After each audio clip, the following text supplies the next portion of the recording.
So first we will try to understand what is research matrix. And basically, if we talk about research matrix, we need to understand only one thing, that it is just a way to quantify the influence or to understand the impact of the scholarly work. Because basically all the kind of research that we do, that is very important for all of us, but how much it is important, how we can know about the influence or the impact of any research, these kind of research matrix will help us in understanding all these things. So we have different kind of journal matrix. We can have journal matrix, we have author level matrix, we have organizational level matrix. So basically, why we have so many types of research matrix? Because only one kind of research matrix tells us only one part of the story, and each kind of matrix has certain limitations. So we cannot use a single matrix in isolation. So therefore, we need to understand about different kinds of matrices. Now we will try to understand why it is important for all of us to know about this research matrix. First of all, whenever you are a researcher or you are a teacher, when you are associated with the higher education, whether it is at the college level, whether it is at the university level, research is mandatory. And even according to the NEP 2020, research is very important for all of us. And for doing research, if you have done good research, it is very important that it should be published in good journals. And for selecting any appropriate journal for your research work, it is very important to understand that which journal is most appropriate for your work. And different kind of research matrix that we will discuss today in this particular lecture will help us in deciding the appropriate journal for our work. Second important thing is that there is an exponential growth of scientific literature. And whenever you are writing your work, whenever you are writing the introduction part or the review part of your work, research paper, then it is very important to understand that which paper should be included or which paper should not be included in your work. So on the basis of certain parameters, you can decide that this kind of work is very important. It should be included in your review part, because you cannot include all the papers in your review or the introduction part. So there are certain parameters on the basis of which we decide that out of this scientific literature, which papers are most important and which should be included or cited in your work. So there also we use the research matrix. Again, for awarding any kind of research award or fellowship, always the research matrix is important. Always the author level research matrix is asked. Your research profile is asked, and on the basis of your research profile only, the decision is made whether you will be awarded any kind of fellowship or not. So there also it is an important criteria. Again, if you are, for the selections or for the promotions, everywhere, whether it is for the job selection or whether it is for the promotions, at every place, the research score is very much important. And if you have a good understanding of the research matrix, then obviously you will be publishing into the good journals and you will be having a good research score. And then it will be very easy for you to take promotions or to get selected at the better positions. Next, there is a thing called as institutional profile or the country-wise research profile. And whenever there is any kind of assessment like NAC or NIRF, then there is, due importance is given to the institutional research profile, okay, and even the country-wise research profile. So for understanding this institutional research profile and how we can improve, how we can contribute to the increase or to improve our institutional research profile, it is also very important for us that we should know about it. So these are few of the points which help us or which are very important, which tells us the importance of the research evaluation matrix, although there are a number of things, but these are the most important points that I want to make. Now, I was telling you that there is not a single kind of matrix. There are a number of matrices. So the first matrix that we are going to discuss is the journal matrix. Why journal matrix? Because the journal matrix is used to quantify, you can say, to quantify the influence or the impact of any journal. So the journal matrix is very important for every researcher, because on the basis of this only, we can get the information about the progress of that particular journal, or we can have the information about the influence or impact of that particular journal, so that we can decide whether we are going to correspond our paper to that particular journal or not. Moreover, it also provides the ranking of that particular journal in a specific discipline.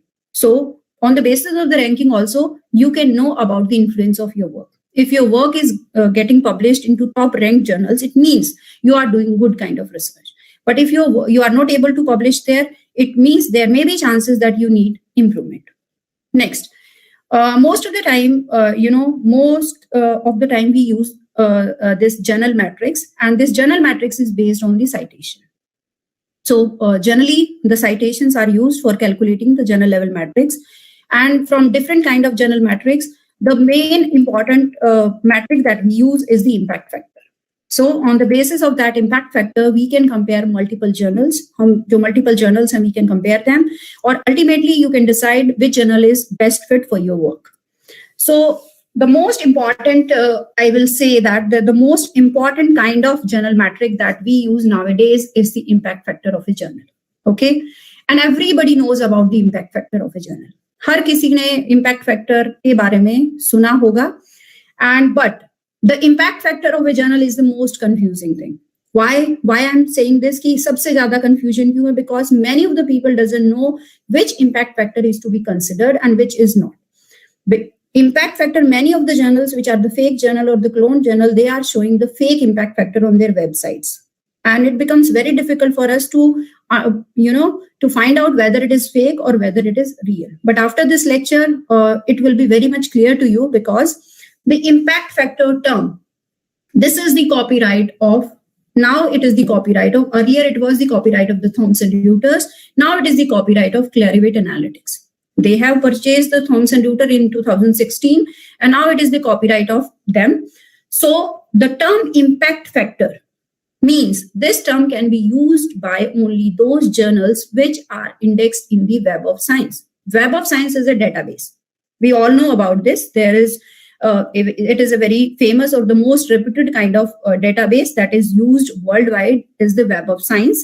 And only those journals which are indexed in the Web of Science can only have this impact factor, or we can say that only the impact factor that is provided by Web of Science in the form of JCR list that is released every year in the month of May or June is considered for any kind of selection, or you can say for counting the marks. Okay, so if some journal is showing fake impact factor, or if they are using the term impact factor, but they are not indexed in the Web of Science, this is the clear indication that that journal is a fake journal. And even if you will go to the website of the UGC Care List, it is clearly stated. I will show you. I can show you tonight. I can show it to you. Can you see this?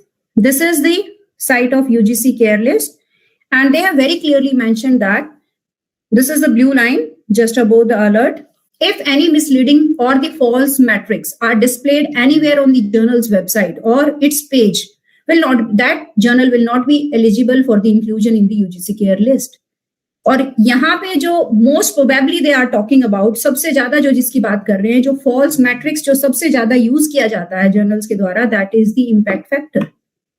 ठीक है, तो अगर आपको कहीं भी impact factor लिखा हुआ मिलता है, you just go and check to the, आप सिंपली क्या करिए, जहां पे भी impact factor टर्म लिखी हुई है, you simply, ये जो वेब ऑफ साइंस के इन्होंने लिंक प्रोवाइड कर रखे हैं, you can see the link, किसी भी एक लिंक पे आप क्लिक करिए, it will take you to the site of Clarivate, और वहां पे उस पर्टिकुलर जर्नल के नाम को आप टाइप करके देखिए. Suppose this is the name of that particular journal, और मैं इसको सर्च करती हूँ, और if this the name is not there in this particular list, अगर वो नाम वेब ऑफ साइंस के अंदर नहीं आपको नजर आता है, but that particular journal is displaying a false impact factor, इसका बिल्कुल क्लियर इंडिकेशन ये है कि वो जर्नल जो है that is a fake journal. और अगर आप वहां पे पब्लिश करते हैं तो आपका जो रिसर्च पेपर होगा that will not be counted for any academic purpose. आप वैसे करते रहिए पब्लिश, उससे किसी को कोई प्रॉब्लम नहीं है. प्रॉब्लम जब होती है when you will try to take the academic advantage of that particular research paper. ठीक है, so this is the way आप कैसे किसी भी इम्पैक्ट फैक्टर को, किसी भी जर्नल के इम्पैक्ट फैक्टर को चेक कर सकते हैं. उसका जो इम्पैक्ट फैक्टर है अगर वो वेब ऑफ साइंस लिस्ट में नहीं है तो ये क्या है, this is the fake impact factor. And suppose अगर आपको वैसे चेक करना है किसी भी जर्नल का impact factor, you simply go and you type the name of that particular journal. Suppose I am writing this is also one journal. जैसे ही आप होम पेज पे जाएंगे, when you will go to the home page, तो आप देखेंगे बिल्कुल clearly, या तो सामने ही आपके सामने दिया होगा, this is the impact factor. So impact factor of this particular journal is 5.0. ये 5.0 है. Why it is showing 2022? क्योंकि इम्पैक्ट फैक्टर की जो लिस्ट होती है, like every year it is released, हर साल इसको रिलीज किया जाता है, but it shows the previous year. हमेशा प्रीवियस ईयर का इम्पैक्ट फैक्टर ये शो करती है. I will show you the way how we calculate the impact factor, और उससे आपको क्लियर हो जाएगा कि why it is for the previous year. जैसे अभी हमारा 2024 शुरू हो गया है, but the list will be released in the month of May or in the first week of June. तो उसके बाद it will be 2023. ठीक है, तो यहीं से आपको क्लियर हो जाएगा इम्पैक्ट फैक्टर टर्म का मतलब ही ये है कि थॉमसन र्यूटर का इम्पैक्ट फैक्टर. क्योंकि बहुत सारे लोग जो होते हैं वो they get confused about it कि what type of impact factor we are talking about. I hope till this point everything is clear. आपको यहां तक कोई भी confusion, you can always ask. Clear ma'am. Clear, okay. So तो सबसे important बात मेरी यही थी बताने की कि आपको ये पता होना चाहिए कि which impact factor is to be considered. Now what is the importance of impact factor? Because higher the impact factor, it means higher is the reputation or the influence of that particular journal in that specific domain. उस specific domain में जितना high किसी भी journal का impact factor होगा, that will tell about the reputation of that particular journal. और अगर if you get your paper published there, क्योंकि उनका जो the procedure or the review they follow, that is very robust. वो बहुत ही robust होता है. और if your paper gets selected there and if you get published, your paper get published there, it means आपका paper भी, it also tells about your reputation of your work. तो इसीलिए कोई भी जो भी रिसर्चर होता है, they always target for a reputed journal. क्योंकि एक रेप्यूटेड जर्नल में जब आप पब्लिश कर देते हो तो आपको कुछ बोलने की जरूरत नहीं होती है कि you need not to say anything about your work. वो अपने आप ही it is a clear indication that your work is very good और आपने बहुत ही रोबस्ट प्रोसीजर को फॉलो किया है. That is why it is there, it got published. तो इसका मतलब ये है कि आपको इम्पैक्ट फैक्टर में क्या we need to understand. One is that impact factor will help us in deciding the journal. हमारा किस जर्नल को हमें सेलेक्ट करना है, कैसे करना है. It will tell us about the reputation. Moreover एक चीज जो समझने वाली है, that is it is a dynamic index. Dynamic means it keeps on changing. क्योंकि मैंने आपको अभी बताया कि every year JCR will release its list. ठीक है, और हर साल जब लिस्ट को रिलीज होता है, it means your impact factor जो है वो बढ़ भी सकता है और वो कम भी हो सकता है. It depends upon the performance of that particular journal. उस जर्नल की परफॉर्मेंस के ऊपर डिपेंड करता है. वो आपका इंक्रीज भी हो सकता है, वो डिक्रीज भी हो सकता है. If it is performing well, obviously the impact factor will go up. If it is not performing well, then the impact factor will come down. So ये एक डायनामिक इंडेक्स है और it becomes the basis for the selection of your journal. हम हमेशा क्या करते हैं, generally लोग क्या करते हैं, they start with the journals which are having high impact factor. If their paper get rejected there, फिर वो थोड़े नीचे वाले पे आते हैं, फिर वो थोड़े नीचे वाले पे आते हैं. इन दिस वे जनरली जो रिसर्चर्स होते हैं, दे अप्रोच द जर्नल्स, वो जर्नल्स को अप्रोच करते हैं. Now we will try to understand what is the formula for calculating this impact factor. Although it is not important for you to learn this formula. आपको इस फॉर्मूले को learn करने की बिल्कुल भी जरूरत नहीं है. It is just for giving you a background, एक थोड़ा सा बैकग्राउंड नॉलेज आपको प्रोवाइड करने के लिए है कि इम्पैक्ट फैक्टर क्या होता है. For calculating the impact factor, what we do, we take the window of 2 years. हम 2 साल की विंडो इसके अंदर कंसिडर करते हैं. Suppose if you are calculating the impact factor for the year 2014, तो जो year for consideration will be 2012 and 13. तो 2 साल की जो publication window है, that we will take into consideration. And there will be 2 things. 2 चीजें हम लोग इसमें कंसिडर करते हैं. One is the citation.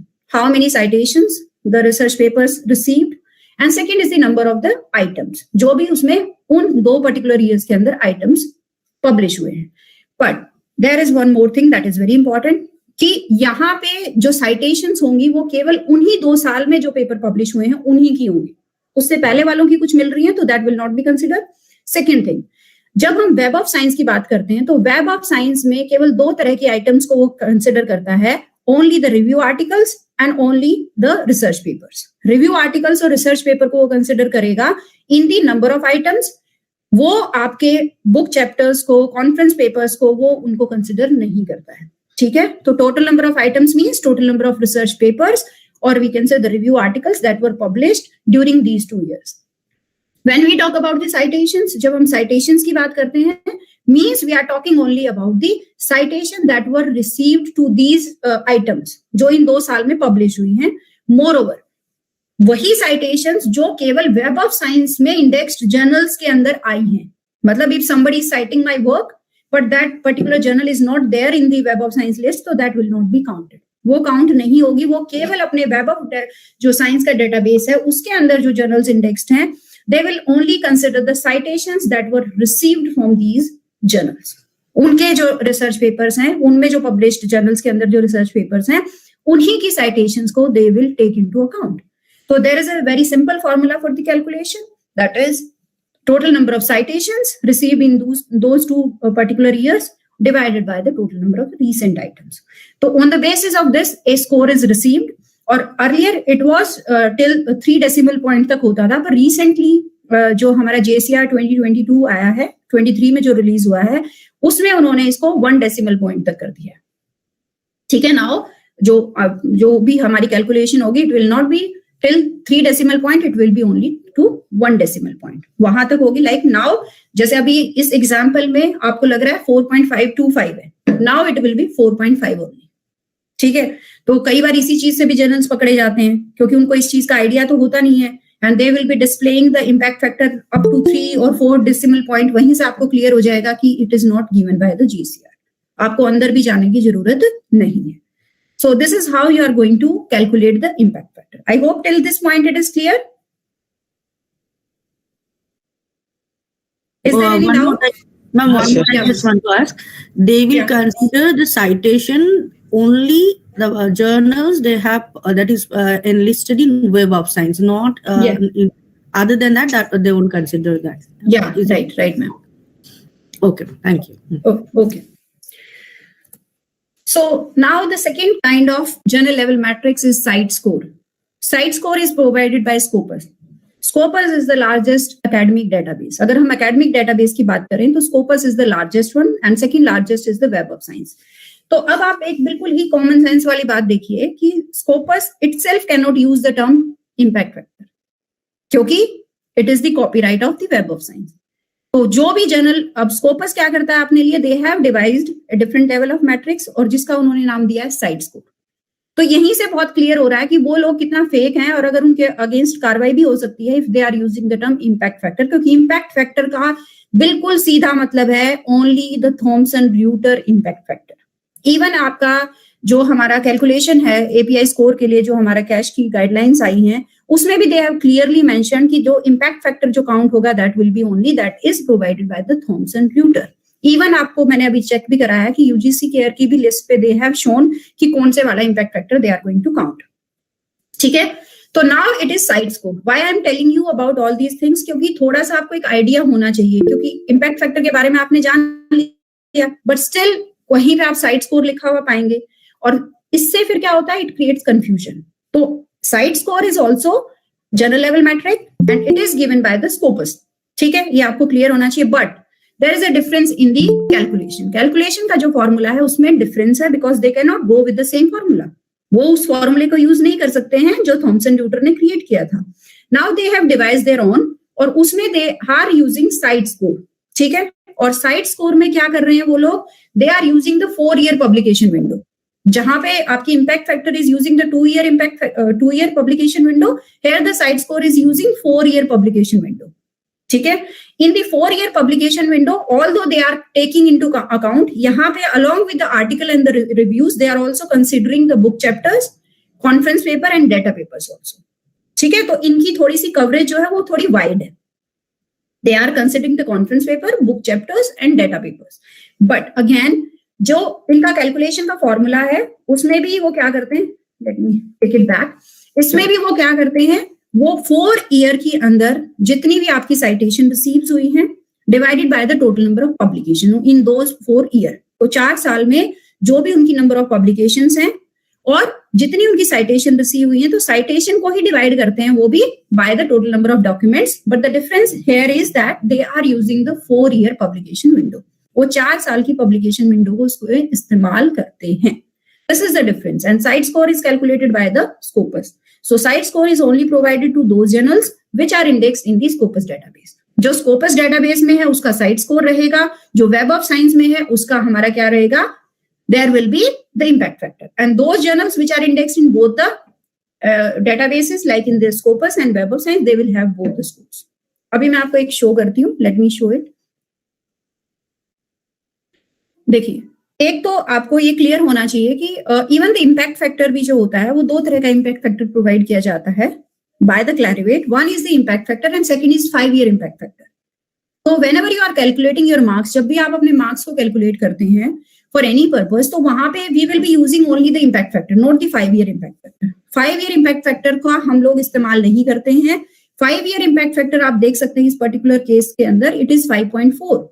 But for calculation of anything, हम यहाँ पे यूज करेंगे 5.0. Why it is so? क्योंकि 5-year impact factor केवल एक जर्नल के ट्रेंड को बता रहा है कि वो जर्नल जो है वो ग्रो कर रहा है या कंसिस्टेंटली वो कैसा परफॉर्म कर रहा है. तो आपको केवल एक आइडिया दे रहा है about the selection of that particular journal की आपको क्या लग रहा है कि आगे इस पर्टिकुलर जर्नल का जो है इम्पैक्ट फैक्टर बढ़ेगा या घटेगा. तो it is just showing you the previous trend. तो यहाँ पे ये मार्क्स कैलकुलेशन के लिए नहीं होता है, केवल एक ट्रेंड के लिए होता है. Although the impact factor and the 5-year impact factor both are provided by the Clarivate. दोनों ही Clarivate के द्वारा दिए जाते हैं, but only the impact factor जो simple impact factor है which is calculated for the publication window of 2 years, that is to be considered for the calculation of marks. Marks की calculation के लिए वो यूज होता है, जर्नल सिलेक्शन के लिए यू यूज बोथ. आप दोनों का इस्तेमाल कर सकते हैं. अब now let me show you one more journal. Like there is one journal, Computer and Education.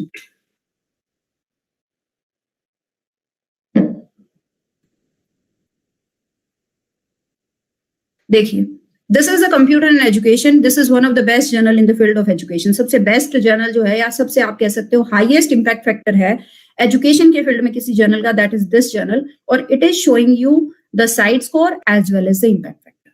दोनों ही शो कर रहा है because it is indexed in the this in the Web of Science and the Scopus. और ये भी ऐसा ही है, पर ये जरूरी नहीं है कि हर जर्नल यहाँ पे अपना दोनों को शो करे.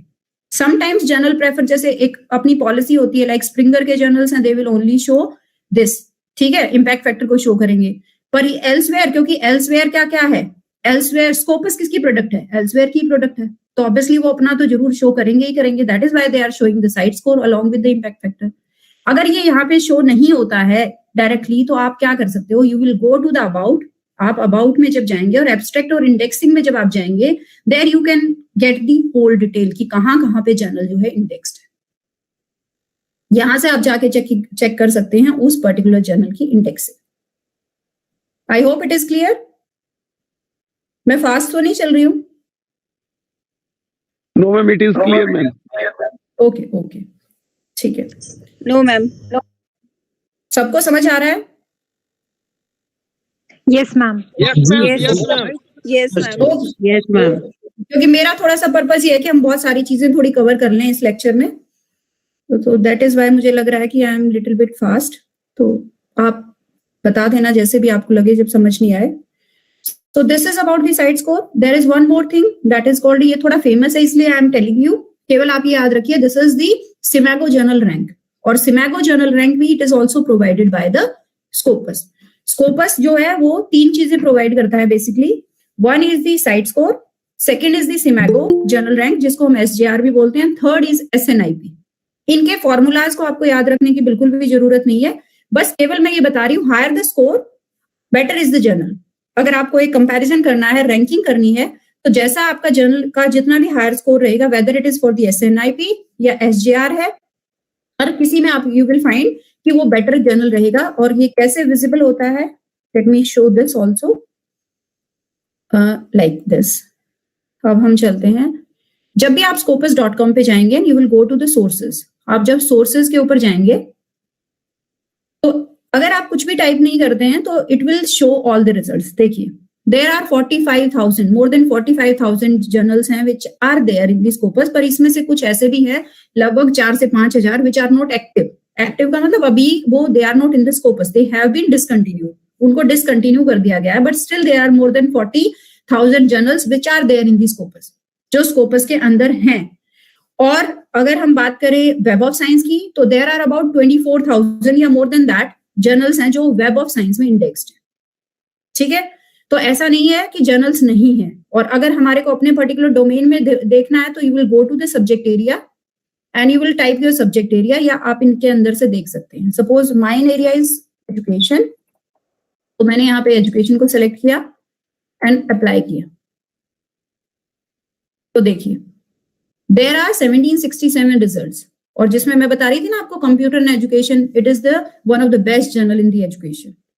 और देखिए रिजल्ट्स हमारे कितने हैं, रिजल्ट्स हमारे ज्यादा हैं, 1767 है, बट यहाँ पे जो रैंकिंग है इनकी वो 1469 की है। इसका मतलब बाकी जो जर्नल्स हैं दे मे बी इनएक्टिव। जब हम साइट स्कोर में डिसेंडिंग ऑर्डर में जाएंगे तो आपको पता भी चल जाएगा।